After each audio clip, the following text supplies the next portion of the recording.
Hi friends, welcome to our channel investing with Dhan. दोस्तों, by the dip इस बारे में सबने कभी ना कभी सोचा होता है, लेकिन एक्चुअली में डिप कौन से डिप को आप डिप कहते हैं? कौन से लेवल पर इन्वेस्टर को इन्वेस्टमेंट स्टार्ट करनी कर देनी चाहिए? कौन सा लेवल ऐसा है जो आपको कंफर्टेबल फील कराता है? बाय द डिप या सिंपल सिप, इन दोनों में से कौन सी स्ट्रेटजी ज्यादा फ्रूटफुल है? इन दोनों में से कौन सी स्ट्रेटजी ज्यादा सक्सेसफुल है? हमने पिछले मोर देन 20 इयर्स के डेटा को टेस्ट किया है और आज की इस वीडियो में मैं आपके सामने वो चौंकाने वाले रिजल्ट्स रखने वाला हूं।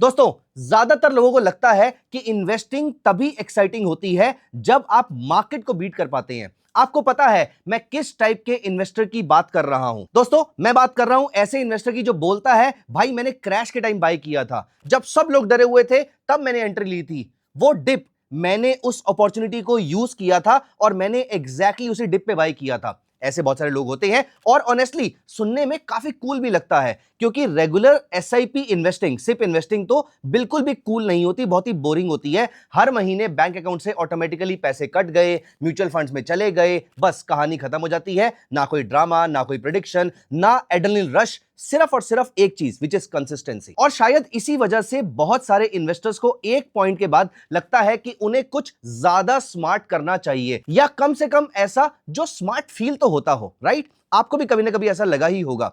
अगर लगा है तो एक बार कमेंट में यस जरूर लिखिएगा। दोस्तों, ये लोग रेगुलर इन्वेस्टिंग बंद कर देते हैं और करेक्शंस का वेट करना शुरू कर देते हैं।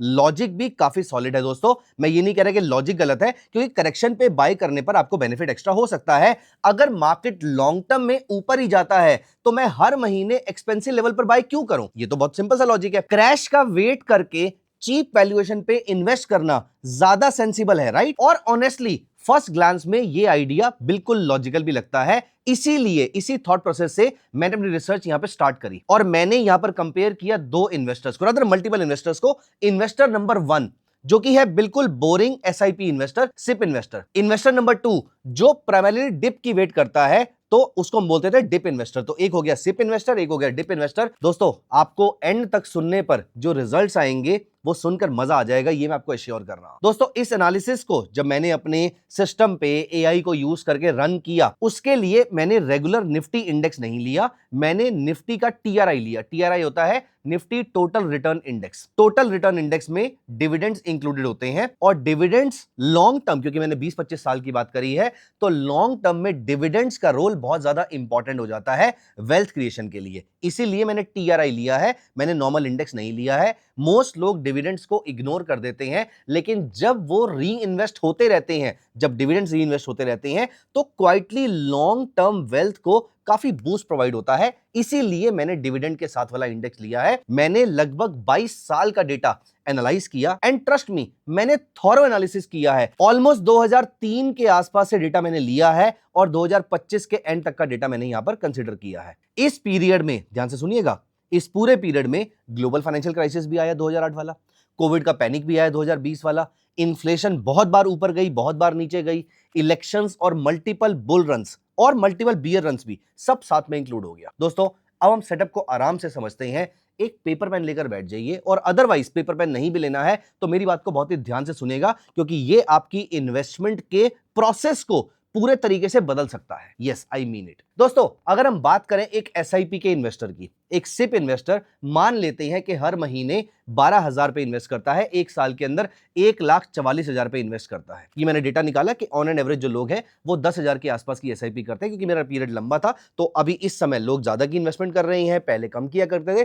तो ऑन एन एवरेज मैंने 12,000 का एक नंबर निकाला है। 12,000 बिना सोचे समझे जो सिप इन्वेस्टर है वो हर महीने एक पर्टिकुलर डेट को अपनी इन्वेस्टमेंट कर देता है। अब यहां पर मैं आपको एक चीज और बता देता हूं, इसमें डेट का मैटर क्या करता है। क्या 1 तारीख को करे, 5 को करे, 10 को करे, 15 को करे, 20 को करे, 25 को करे, कब ज्यादा रिटर्न आते हैं? मैंने इसको भी टेस्ट किया। इसमें भी डेली बेसिस पे अगर आप इन्वेस्टमेंट करते हैं, फॉर एग्जांपल अगर कोई इंसान 1 तारीख को इन्वेस्टमेंट करता है, कोई 8 को करता है, कोई 20 को करता है, कोई 30 को करता है, इसकी वजह से जब मैंने अपनी एक अलग से रिसर्च रन करी थी, इस वीडियो के लिए नहीं, लेकिन मैं पहले उसके ऊपर एक वीडियो कर चुका हूं ऑलरेडी, तो मैंने ये फाइंड आउट किया था कि किसी पर्टिकुलर डेट पे एक्स्ट्रा रिटर्न्स नहीं मिलते हैं।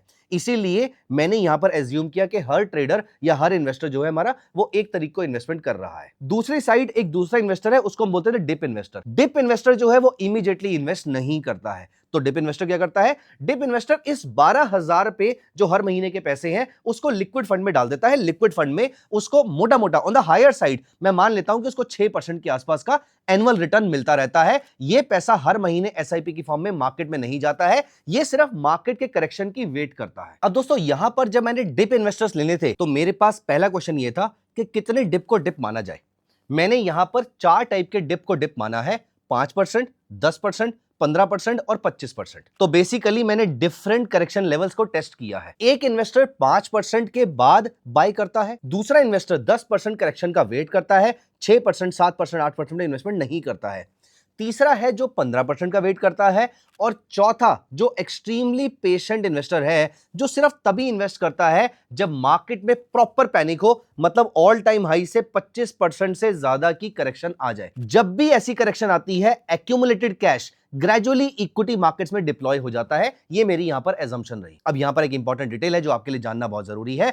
हमने ऑलमोस्ट परफेक्ट एग्जीक्यूशन एज्यूम किया है। रियलिटी में परफेक्ट एग्जीक्यूशन नहीं होता है, लेकिन मैंने अभी वो वाले बिहेवियरल बाइसेस को तो इंक्लूड किया ही नहीं है। मैंने ये माना कि 5% डिप होते ही पैसा मार्केट के अंदर चला जाएगा, जबकि एक्चुअली में ऐसा भी हो सकता है कि 5% डिप होने पर आप वेट कर रहे हो कि शायद 1% डिप और मिल जाए, तो मैं 6% की वेट कर लेता हूं, लेकिन मार्केट 5.5% से वापस चली गई और आपका वो लेवल मिस भी हो सकता है। लेकिन मैंने ऐसा कुछ भी अज्यूम नहीं किया। मैंने अज्यूम किया है कि जो ट्रेडर, जो इन्वेस्टर 5% डिप की वेट कर रहा है वो अपने डिसीजन की रिस्पेक्ट करेगा। यानी डिप इन्वेस्टर जो है वो इमोशनल मिस्टेक नहीं करता, ये मैं मान के चल रहा हूं। No panic, no hesitation, no fear and no confusion at all. क्योंकि रियल लाइफ में मार्केट टाइमिंग इमोशनली हैंडल करना पेपर पे दिखने से काफी ज्यादा मुश्किल होता है, लेकिन स्टिल हम मान के चलते हैं कि आप ये गलती नहीं करेंगे। एनीवेज 20+ ईयर्स के नंबर को रन करने के बाद रिजल्ट्स मैं आपके सामने प्रेजेंट कर देता हूं। लेकिन रिजल्ट प्रेजेंट करने से पहले मैं आपको एक नंबर बता देता हूं। यहां पर जो मेरे सामने डेटा इस समय पड़ा हुआ है वो ये कहता है कि कितनी बार ऐसा हुआ कि 5% डिप आया।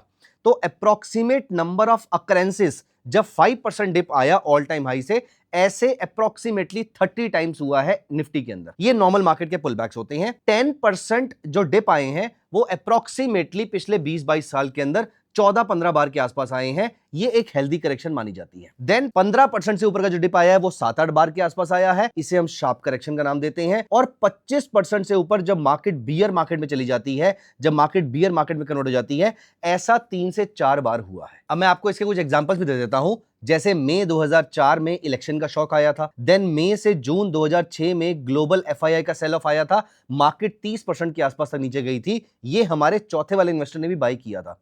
देन जनवरी से अक्टूबर 2008 में ग्लोबल फाइनेंशियल क्राइसिस आया था, जब मार्केट 65% नीचे गई थी। सभी लोगों ने यहां पर इन्वेस्ट किया होगा। नवंबर 2010 में 15% के आसपास तक मार्केट नीचे गिरी थी। एफआईआई के आउटफ्लोस थे, मैक्रो के फियर्स थे, एंड ऐसा चलता रहा। ये लिस्ट आपके सामने सारी की सारी मैं प्रेजेंट कर दूंगा यहां पर। और यहां पर अगर आप देखेंगे तो सितंबर 2024 से लेकर मार्च 2026 तक एफआईआईज इंडिया से आउटफ्लो ले रहे हैं, अर्निंग स्लो डाउन हो रही है, और अप्रोक्सीमेटली 16-17% के आसपास की डाउनसाइड आई है। तो ऐसा बहुत बार हुआ है कि मार्केट अलग अलग कारणों की वजह से नीचे आई है। अब दोस्तों यहां पर सिप इन्वेस्टर ने, अगर हम एक छोटी सी कैलकुलेशन करते हैं, क्योंकि उसकी तो कैलकुलेशन बिल्कुल क्लियर है, उसने 12,000 पे हर महीने इन्वेस्टमेंट करी है और हमने निफ्टी के रिटर्न्स को यहां पर ले लिया है। एसआईपी इन्वेस्टर ने अप्रोक्सीमेटली 3.12 करोड़ के आसपास का कॉर्पस बिल्ड किया है। तो मोटा मोटा 3.1 करोड़ के आसपास हम मान लेते हैं। और याद रखिए ये सिर्फ डिसिप्लिन्ड मंथली इन्वेस्टिंग से अचीव हुआ है। यहां पर हमने कोई एफर्ट नहीं किया है, यहां पर हमने कोई दिमाग नहीं लगाया है, कोई मार्केट को देखा भी नहीं है।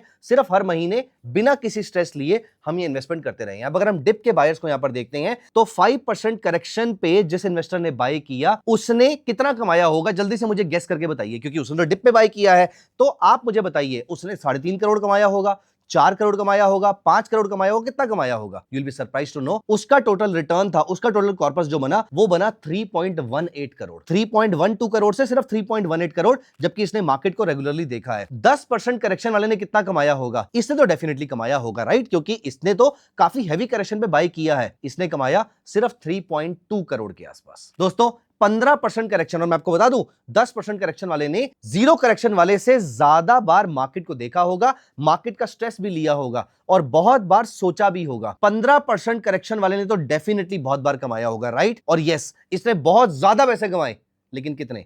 सिर्फ और सिर्फ 3.24 करोड़ के आसपास। अब दोस्तों 3.1 करोड़ रुपीस या रादर 3.12 करोड़ रुपीस बिना किसी एफर्ट के और 3.24 करोड़ रुपीस पूरा एफर्ट लगाने के बाद। और यहां पर गलती होने के चांसेस भी थे, यहां पर इमोशनल बाइसेस आने के चांसेस भी थे। खैर एनीवेज, जिसको रिटर्न ज्यादा मिला है वो तो मिला ही है, उसमें कोई डाउट नहीं है। थोड़ा एफर्ट किया तो थोड़ा सा रिटर्न भी उनको ज्यादा मिला है। लेकिन आप मुझे बताइए गलती कहां पर हुई है, एज इन आपके सोच से अलग कैसे चले गए रिजल्ट सारे के सारे? बहुत ही सिंपल सा रूल है, क्योंकि इन लोगों का जो डिप इन्वेस्टर्स है, इनका पूरा पैसा एक्चुअली में पार्क्ड कहां पर था? वो पैसा पार्क्ड था लिक्विड फंड में, जिसने पूरे रिटर्न्स को नीचे खींच लिया। क्योंकि जब एक एसआईपी इन्वेस्टर 2, 3, 4%, 4.5%, 4.9% डाउन जाने पर भी इन्वेस्टमेंट लगातार करता जा रहा था, तो इसका पैसा ज्यादा काम पे लगा हुआ था। जबकि डिप इन्वेस्टर का पैसा उस समय सिर्फ 6-6.5% के आसपास कमा रहा था। अभी तो मैंने 6-6.5% लिया है, किसी टाइम पर ये रिटर्न 5.5% के आसपास भी होते हैं। और सरप्राइजिंगली जो इन्वेस्टर सिर्फ मैसिव क्रैशेस का वेट करता रहता है, वो बेस्ट परफॉर्म नहीं कर पा रहा है। अभी तो हमने 25% फॉल वाले इन्वेस्टर की बात ही नहीं करी है।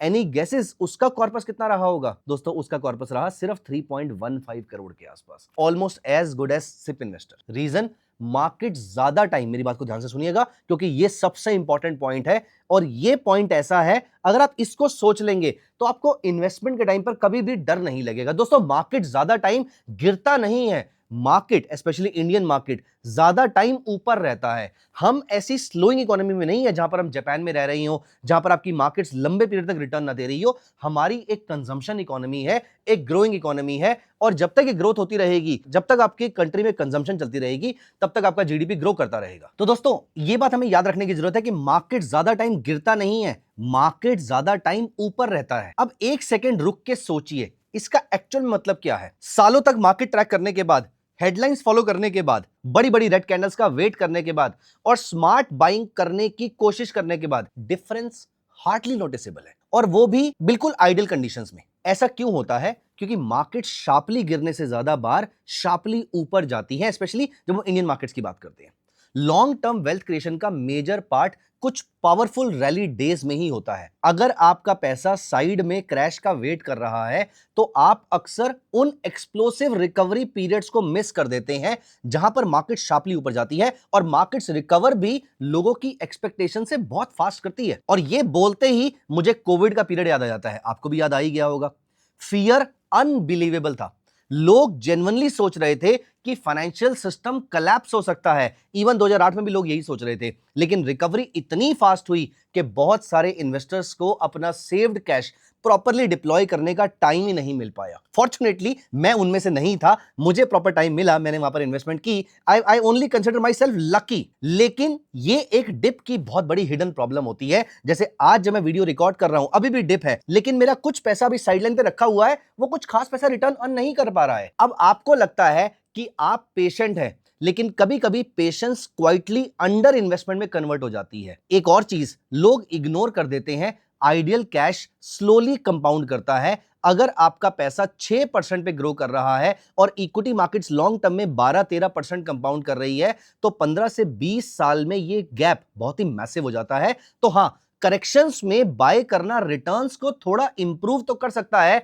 लेकिन उतना नहीं जितना लोग ओवर एस्टिमेट कर देते हैं, इमेजिन कर लेते हैं, और डेफिनेटली इतना भी नहीं कि आप हर वक्त मार्केट लेवल्स को लेकर स्ट्रेस लेते रहो। इसीलिए सबसे प्रैक्टिकल स्ट्रेटजी ये है, जो मुझे समझ में आया है, वो ये है कि आपकी रेगुलर मंथली इनकम के लिए एसआईपीज बेस्ट है, बिल्कुल बेस्ट है। उन्हें ऑटोमेट करो, जितना ऑटोमेट कर सकते हो उनको ऑटोमेट करो, उसमें नॉइस को इग्नोर कर दो, कंसिस्टेंसी और कंपाउंडिंग को क्वाइटली बैकग्राउंड में काम करने दीजिए। और अगर आपको मार्केट टाइमिंग का एक्साइटमेंट पसंद है, तो एक सेपरेट अपॉर्चुनिटी फंड रख लेते हैं। बोनसेस, इंसेंटिव या कोई एक्स्ट्रा कैश, ऐसे कैश को करेक्शन के टाइम पर डिप्लॉय करना ज्यादा फ्रूटफुल हो सकता है। इससे पैनिक में इन्वेस्टिंग का एक्साइटमेंट मिल जाएगा और आपको लॉन्ग टर्म इन्वेस्टमेंट डिसिप्लिन भी डिस्टर्ब नहीं करेगी, क्योंकि end of the day successful investing ज्यादा ब्रिलियंस जैसा नहीं देखता है, वो ज्यादातर कंसिस्टेंसी होती है जो बहुत लॉन्ग टाइम तक रिपीट होती रहती है। अब दोस्तों यहां पर एक लास्ट क्वेश्चन जो आता है वो ये आता है कि हमें इन्वेस्टमेंट करनी कैसे है। उसके लिए चीजें बहुत ही आसान है, मैं आपको धन के प्लेटफॉर्म पे लेकर चलता हूं। एक तो यहां पर धन म्यूचुअल फंड्स की पूरी वेबसाइट है जहां से आप सारे के सारे फंड्स का सिलेक्शन कर सकते हैं। आपको ईटीएफ चाहिए, इंडेक्स फंड चाहिए, जो भी चाहिए, जैसे अगर हम धन वेब पे जाएंगे तो यहां पर आपको मार्केट सेक्शन में जाकर सारे के सारे ईटीएफ दिख जाएंगे। वो चाहे स्ट्रेटजी बेस्ड ईटीएफ हो, थीमेटिक ईटीएफ हो, ब्रॉड इंडेक्स ईटीएफ हो, मार्जिन बेनिफिट वाले ईटीएफ हो, लिक्विड ईटीएफ हो, किसी भी टाइप के ईटीएफ हो यहां पर आपको देखने को मिल जाएंगे।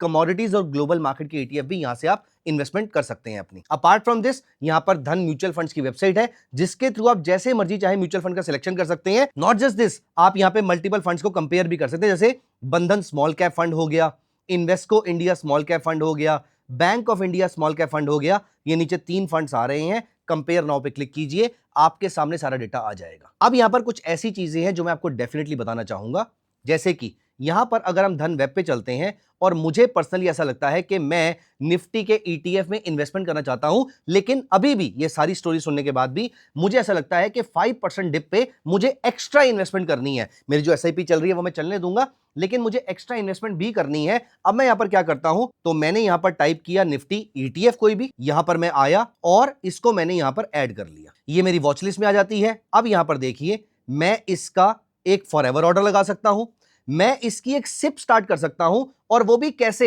एक ट्रिगर वाली सिप।